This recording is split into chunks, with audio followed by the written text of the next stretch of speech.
Brought to you by NBC bearing, भारताची पहिली bearing उत्पादक। खालिद का शिवाजी या चित्रपटाला आता अनेक स्तरावरून जो आहे तो आता विरोध होताना आपल्याला पाहायला मिळतं। आपण पाहू शकतो की अनेक संघटना ज्या आहेत त्या आता या पिक्चरचा या चित्रपटाचा जो आहे तो विरोध करत आहे। याच संदर्भात बोलण्यासाठी आपल्यासोबत काही संघटनांचे पदाधिकारी आहेत। सर, काय सांगाल, कशा संदर्भात तुमचा जो आहे तो आक्षेप या चित्रपटामध्ये आहे? खालिद का शिवाजी या नावावरतीच आमचं ऑब्जेक्शन आहे। 35% मुसलमान कुठेही छत्रपती आदरणीय शिवाजी महाराजांच्या सैन्य दलात नव्हते, त्यांचे अंगरक्षक देखील 11च्या 11 त्या ठिकाणी नव्हते आणि जे काही मुद्दे अफजल खानाच्या संदर्भात देखील मांडले गेले आहेत ते अतिशय चुकीचे आहेत। एका ट्रेलरमध्ये जर एवढ्या चुका असतील तर संपूर्ण चित्रपटामध्ये केवढा गोंधळ घातला असेल। इतिहासाचं विद्रुपीकरण करण्याचा अत्यंत कुटील डाव हा महाराष्ट्र हाणून पाडेल। पण तुम्ही आता पाहिलं तर हा चित्रपट जो आहे तो का नॉमिनेशनमध्ये गेलेला आहे, त्यामध्ये सरकारकडून देण्याला राज्यात पाहिलं तर केंद्रात पाहिलं तर हिंदुत्ववादी सरकार आहे। हा चित्रपट पाहिला नाही का त्यांनी? असं आहे की जे काही सेन्सॉर बोर्ड आहे त्याचप्रमाणे चित्रपट कानसारख्या आंतरराष्ट्रीय महोत्सवांना पाठवण्याकरता जी कमिटी आहे ती कमिटी काय झोपली होती का?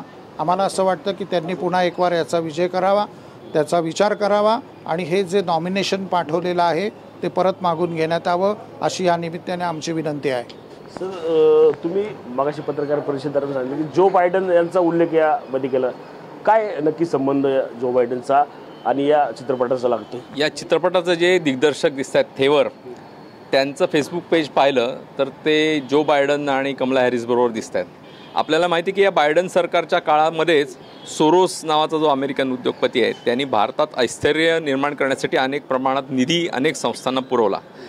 तर हे सगळं षडयंत्र असू शकतं भारतात अस्थिरता निर्माण करण्यासाठी आणि म्हणून त्याचा एक हा भाग आहे। म्हणून याची पण चौकशी महाराष्ट्राच्या मान्य मुख्यमंत्र्यांनी, सांस्कृतिक मंत्र्यांनी, केंद्राच्या सांस्कृतिक मंत्र्यांनी सगळ्यांनी करावी याची दखल घेऊन असं आमची मागणी आहे। आणि या संदर्भात आम्ही महाराष्ट्रातल्या सर्व जिल्हाधिकाऱ्यांना आज निवेदन देतोच आहोत की आपापल्या जिल्ह्यात हा चित्रपट प्रदर्शित होऊन देऊ नका, पण त्याचबरोबर आम्ही कोर्टात या संदर्भात केस देखील दाखल करत आहोत। नक्कीच आपण पाहिलं तर अनेक हिंदुत्ववादी संघटना ज्या आहेत त्या आता या चित्रपटाच्या विरोधात ज्या आहेत आता सरसावलेलं आपल्याला एकूणच पाहायला मिळतं। नक्की महाराष्ट्र शासन आणि सांस्कृतिक विभाग आता नक्की काय पाऊल उचलतात हेच पाहणं या ठिकाणी महत्त्वाचं राहणार आहे।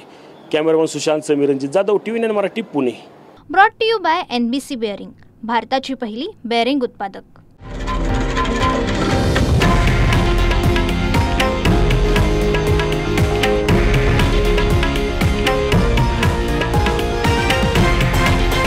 हे आहे देशातील नंबर 1 न्यूज नेटवर्क आणि आपण पाहत आहात TV9 मराठी, एकमेव।